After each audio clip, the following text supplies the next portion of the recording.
Hey everyone, Mary here. Trying to keep kids glued to their screens during online ESL classes is no small feat.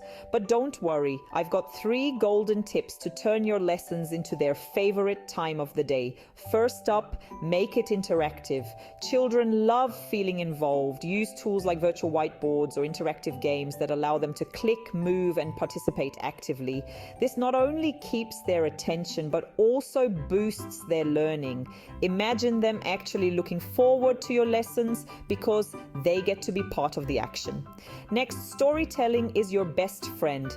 Weave language lessons into captivating stories with characters and exciting plots. Kids adore stories, and when they're engrossed in a thrilling tale, they absorb new vocabulary without even realizing it.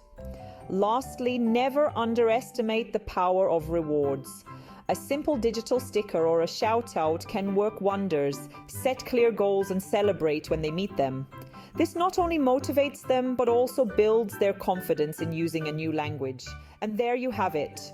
Try these tips and watch your online ESL classes transform into an adventure that kids beg to join. For more videos like this, don't forget to subscribe to my channel. And remember, if you want to reclaim your time and have engaging, ready-to-teach lessons for kids, the Just Teach method is here for you. Check the link in the description. Happy teaching!